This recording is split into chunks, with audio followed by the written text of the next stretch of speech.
Bonjour et bienvenue Nathalie Collin. Bonjour. L'invitée des Échos aujourd'hui, Nathalie Collin, qui est directrice générale adjointe du groupe La Poste. Vous avez eu une carrière assez éclectique. Vous avez travaillé à la fois dans la musique, dans la presse. Vous avez été à Libération, au groupe Nouvel Obs. Vous avez rejoint le groupe La Poste en 2014 avec une casquette assez large. Vous êtes à la fois en charge de la communication, de la transformation numérique, et puis vous gérez aussi en direct certains business comme DocaPost, Mediapost, qui font quand même 600 millions de chiffre d'affaires. La transformation numérique dans un groupe comme La Poste, c'est assez stratégique. Votre métier historique, c'est celui du courrier, un métier qui aujourd'hui est en déclin, et donc La Poste doit se réinventer. Et vous avez mis en particulier l'accent sur La Poste, sur le digital, en jouant sur une de vos forces, qui est que vous avez une très bonne image. 72 000 postiers qui, tous les jours, arrivent à frapper à la porte des gens et parfois à rentrer. C'est des gens à qui on fait confiance. Et vous avez voulu faire du digital une vraie opportunité. Vous revenez de Las Vegas, où La Poste était présente. Ma première question, finalement, c'est qu'est-ce que La Poste va faire au Consumer Electronics Show, le grand show de l'électronique grand public qui se tient tous les ans à Las Vegas, où vous étiez cette année pour la 4e fois. Oui. Alors, La Poste et les postiers, parce que nous partons à Las Vegas avec à la fois des facteurs et des conseillers clientèle, pour montrer finalement l'endroit où est La Poste, qui est précisément entre finalement cette technologie digitale, et même une technologie digitale extrêmement avancée, on est beaucoup sur l'objet connecté, enfin on va en parler, et finalement la rematérialisation de ces technologies digitales avec nos réseaux de postiers, parce que c'est vrai que dans ce qui est particulier à La Poste, c'est que nous parlons tous les jours à 2,5 millions de personnes, au travers de nos 17 000 points de contact, de nos 90 000 facteurs, et La Poste à Las Vegas, elle va montrer ses innovations digitales. Donc vous êtes un groupe très humain, mais vous essayez de rajouter du digital dans ce quotidien. Alors, on est un groupe nativement très technologique, puisqu'on est un grand groupe industriel, et donc on traite des dizaines, des centaines de milliards d'objets. Donc, on est un groupe très industriel, très techno, très big data depuis le départ.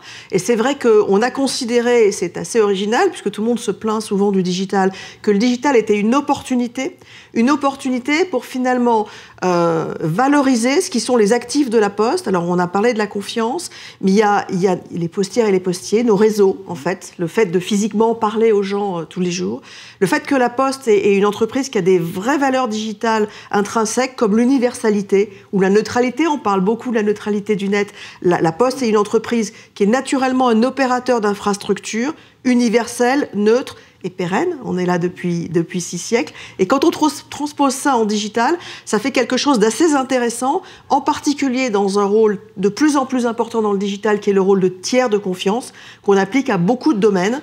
Vous apportez de la confiance dans un monde dans lequel les gens sont parfois inquiets. Concrètement, ça veut dire quoi? Qu'est-ce qu'il y a comme exemple de rôle de confiance que La Poste peut avoir dans le digital? Alors, je parlerai de la santé ensuite parce que c'est un sujet en soi, mais je vais vous parler par exemple de notre coffre électronique assistant personnel qui s'appelle DigiPost, qui est un lieu où vous pouvez à la fois... Je pense que vous avez comme moi une espèce de boîte à chaussures où vous rangez tant bien que mal la totalité de vos papiers importants. DigiPost Plus, c'est un lieu où vous pouvez à la fois avoir votre identité, et on est capable de délivrer des identités numériques aujourd'hui dans les réseaux de La Poste. On parle beaucoup d'identité numérique, nous on le fait déjà. Vous avez à la fois vos documents personnels importants, vous les classez comme vous voulez. Vous avez ce qu'on appelle des collecteurs qui vous permettent de rentrer une seule fois votre identifiant et votre mot de passe et d'avoir en permanence, on va prendre un seul exemple, mais vos factures à jour, vos garanties. On reçoit ces factures, quoi. Vos factures et puis par exemple, documents. Aujourd'hui, DigiPost est devenu finance et santé. Vous pouvez avoir vos documents de santé, vous pouvez avoir vos relevés bancaires, vos justificatifs de domicile, etc. Et puis, il va servir à faire des démarches. On est un peu en avance de maturité par rapport au marché, où les démarches purement digitales ne sont pas encore suffisamment développées. Et on apporte à ça une vraie notion de confiance, à savoir que notre vision à nous, c'est que ce coffre-fort, il est à vous. Il appartient à chacun d'entre nous qui décide ce qu'il fait de ces données. Et nous, on joue ce rôle de tiers de confiance qui est d'héberger les coffres, d'héberger les données de santé, mais de ne faire que ce que nous demandent nos clients. On n'est pas dans une relation avec un grand groupe américain qui se dit qu'il va utiliser vos données pour vendre de la publicité. C'est-à-dire que je ne suis pas une matière première que vous allez exploiter, je peux vous faire confiance. Vous n'êtes pas un produit. D'accord. Revenons sur la santé que vous avez évoquée. En quoi la santé peut être pour vous une opportunité, hein ? Alors il y a une vraie question, on est de par la régulation et de par la sensibilité en France sur la santé, on est plutôt en retard sur comment on amène le digital dans la santé. Et un des gros problèmes, ce sont les données de santé. Nous, il faut savoir qu'à la Poste, personne ne le sait, donc je le dis, nous sommes hébergeurs de données de santé, on est même le premier hébergeur de données de santé puisqu'on héberge le dossier pharmaceutique pour le compte de l'ordre des pharmaciens. D'accord. Donc c'est... Vous avez déjà une expérience dans ce domaine. Absolument. Et donc ce que nous avons monté dans la santé, on le fait avec des médecins et des mutuelles et on travaille avec tout l'écosystème de la santé, c'est le même rôle de tiers de confiance, c'est-à-dire comment on peut...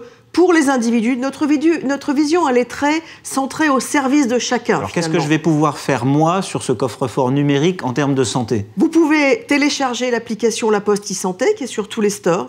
Cette application, vous allez y rentrer des données.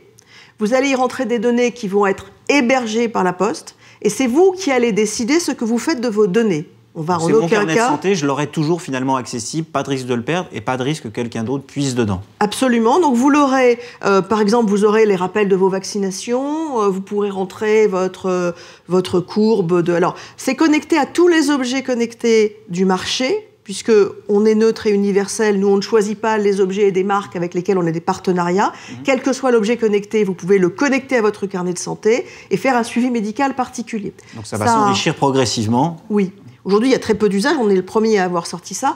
Ça a au moins trois grands intérêts. Le premier, c'est que ça permet à chacun de prendre en main sa propre santé. C'est-à-dire qu'on passe du tout curatif, vous avez une maladie, on va traiter la maladie, au fait qu'on est plus dans du préventif et que le patient va prendre en main sa propre santé avec son évolution. Premier intérêt.